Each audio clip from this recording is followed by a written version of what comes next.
আল্লাহর ওলির জীবন পরিচালনা করত, কোনোদিন হারাম পন্থায় জীবিকা অর্জন করত না। আওয়াজ করে করে বলেন না আল্লাহু আকবার। আউলিয়ারা আল্লাহর বন্ধু, আউলিয়ারা আল্লাহর বন্ধু, নবীর প্রিয়জন, তাদের কাছে গেলে পাবেন নবীজির দর্শন। সুবহানাল্লাহ বলেন। এটা আমার লেখা, মারহাবা বলেন। ওলি আল্লাহর কার বন্ধু? চিল্লায়া বলেন কার বন্ধু? সৈয়দ নাসির আহমদ আল হুসাইনি আল্লাহর বন্ধু, নবীর প্রিয়জন, তাহার কাছে গেলে পাবেন নবীজির দর্শন। সুবহানাল্লাহ। হাদিসে কুদসিতে বলেন দয়াল রাব্বানা মান আদালি ওয়ালিয়ান, তাহার ঘোষণা, তাদের সাথে করলে দুশমনি, তাদের সাথে করলে দুশমনি আল্লাহ দেয় উত্তর, তাহার কাছে গেলে পাবেন নবীজির দর্শন। চিল্লে চিল্লে বলেন না আল্লাহু আকবার। গজলটা কি কোরআন হাদিসের ভিতরে না বাহিরে? কথা কোন, ভিতরে না বাহিরে? এ ভাই, কোরআন হাদিসের বাহিরে একটা কথাও বলবো না, যতটুকু জানি ততটুকু বলার চেষ্টা করব। আমার ভাইয়েরা, বন্ধুরা, বাবাজিরা গো, সুলতান ইবনে আদিল রহমাতুল্লাহি আলাইহি জিন্ন শীর্ণ একটা কুটিরের ঘরের ভিতরে পাহাড়ের উপরে বসবাস করত। আওয়াজ করে করে বলেন না আল্লাহু আকবার। উনি একদিন ওনার স্ত্রীর ডাক দিয়ে কয়, স্ত্রী তুমি আমারে কেমন ভালোবাসো, আমি তোমার কাছে জানতে চাই। স্ত্রী ডাক দিয়া কয়, স্বামী গো, আপনারে আমি অনেক মহব্বত করি। সুলতান ইবনে আদিল ডাক দিয়া কয়, স্ত্রী রে, আমি যদি মইরা যাই তাহলে আমার কাফন তুমি কি দিয়া পড়াইবা? কাফনের কাপড় আনার টাকা পয়সা তো আমাদের ঘরে নাই। স্ত্রী ডাক দিয়া কয়, স্বামী গো, আমার যে কাপড় আছে, আমার যে ওড়না আছে, আমার যে শাড়ি আছে, এইটি দিয়ে আপনার কাফনের কাপড় পরাবো। আওয়াজ করে কোন আল্লাহু আকবার। সুলতান ইবনে আদিল ডাক দিয়া কয়, স্ত্রী বুঝতে পেরেছি তুমি আমাকে অনেক ভালোবাসো, তোমার কাপড় দিয়ে আমার কাফনের কাপড় পরাইতে হবে না।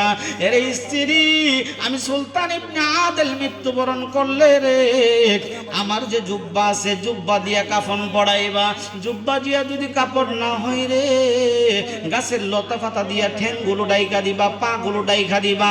আর রাতের বেলা যদি মারা যায় তাহলে আমার সন্তানরে তুমি এলাকার মধ্যে পাঠাইবা, ইমাম সাহেবরে খবর দিবা, ইমাম সাহেব আইসা আমার জানাজার নামাজটা পড়াইয়া লাইব। ইমাম সাহেব যদি না আসে, রাত্রের বেলা যদি শীতের কারণে ইমাম সাহেব মুসল্লিরা না আসে, আমার যে ছোট্ট বাচ্চাটা আছে রে, আসমানের দিকে দইরা তুলবা আর বলবা, আল্লাহ তোমার গোলাম, তোমার বান্দা সুলতান ইবনে আদিল মারা গেছে, তার জানাজার নামাজের ব্যবস্থা তুমি কইরা দাও। এইভাবে বলবা, বাকিটা আমার আল্লাহ ব্যবস্থা করে নিবে। ও বন্ধুরা রে আমার, ওই কথা বলার কিছুক্ষণ পরে সুলতান ইবনে আদিল মৃত্যুবরণ করছে। কন্যা আল্লাহু আকবার। আর জোরে কন্যা আল্লাহু আকবার। সুলতান ইবনে আদিল মৃত্যুবরণ করছে। এবার স্ত্রী চিন্তার মধ্যে পড়ে গেল, জানাজা কে পড়াইব, কাফনের কাপড় কোথায় দেখে আনবো।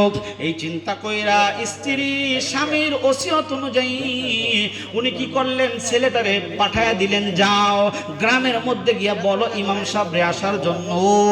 ইমাম সাহেব হুজুরের কাছে যখন বলছে গো, ইমাম সাহেব হুজুরের কাছে বলার পরে ইমাম সাহেব হুজুর ডাক দিয়া কয়, এখন তো রাত্র রয়ে গেছে, ফজরের নামাজের পরে কুয়াশা যখন কাটবে তখন আমরা মুসল্লি লইয়া আপনার বাবার জানাজার নামাজ পড়াবো। আওয়াজ করে কোন আল্লাহু আকবার। এই কথা বলে ইমাম সাহেব বিদায় করে দিছে।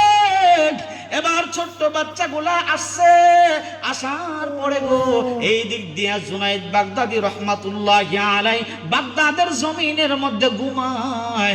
বাগদাদের জমিনের মধ্যে তাহাজ্জুদের ওয়াক্ত হয়ে গেছে। জুনাইদ বাগদাদি রহমাতুল্লাহি আলাইহি তাহাজ্জুদের নামাজ পড়তেছে।